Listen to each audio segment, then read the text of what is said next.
If I wanted America to fail, to follow, not lead, to suffer, not prosper, to despair, not dream, I'd start with energy. I'd cut off America's supply of cheap, abundant energy. I couldn't take it by force, so I'd make Americans feel guilty about using the energy that heats their homes, fuels their cars, runs their businesses, and powers their economy. I'd make cheap energy expensive, so that expensive energy would seem cheap. I would empower unelected bureaucrats to all but outlaw America's most abundant sources of energy. After banning its use in America, I'd make it illegal for American companies to ship it overseas. If I wanted America to fail, I'd use their schools to teach one generation of Americans that their factories and their cars will cause a new ice age, and I'd muster a straight face so I could teach the next generation that they're causing global warming. When it's cold out, I'd call it climate change instead. I'd imply that America's cities and factories could run on wind power and wishes. I'd teach children how to ignore the hypocrisy of condemning logging, mining, and farming while having roofs over their heads, heat in their homes, and food on their tables. I would never teach children that the free market is the only force in human history to uplift the poor, establish the middle class, and create lasting prosperity. Instead, I'd demonize prosperity itself so that they will not miss what they will never have. If I wanted America to fail, I would create countless new regulations and seldom cancel old ones that would be so complicated that only bureaucrats, lawyers, and lobbyists could understand them. That way small businesses with big ideas wouldn't stand a chance.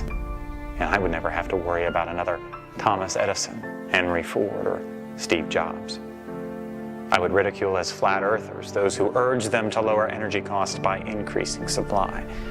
And when the evangelists of common sense try to remind people about the laws of supply and demand, I'd enlist the sympathetic media to drown them out. If I wanted America to fail, I would empower unaccountable bureaucracy seated in a distant capital to bully Americans out of their dreams and their property rights. I'd send federal agents to raid guitar factories for using the wrong kind of wood. I'd force homeowners to tear down their own homes built on their own land.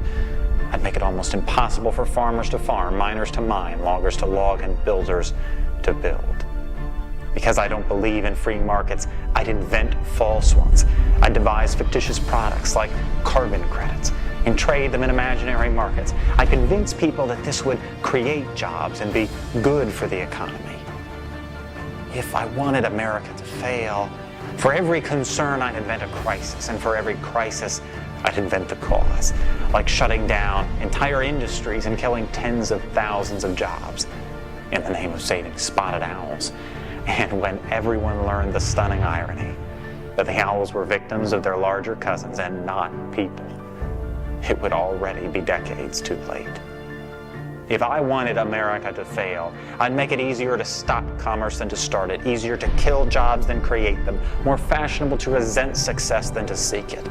When industries seek to create jobs, I'd file lawsuits to stop them, and then I'd make taxpayers pay for my lawyers. If I wanted America to fail, I would transform the environmental agenda from a document of conservation to an economic suicide pact. I would concede entire industries to our economic rivals by imposing regulations that cost trillions. I would celebrate those who preach environmental austerity in public while indulging a lavish lifestyle in private.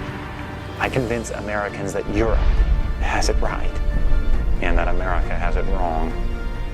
If I wanted America to fail, I would prey on the goodness and the decency of ordinary Americans. I would only need to convince them that all of this is for the greater good. If I wanted America to fail, I suppose I wouldn't change a thing.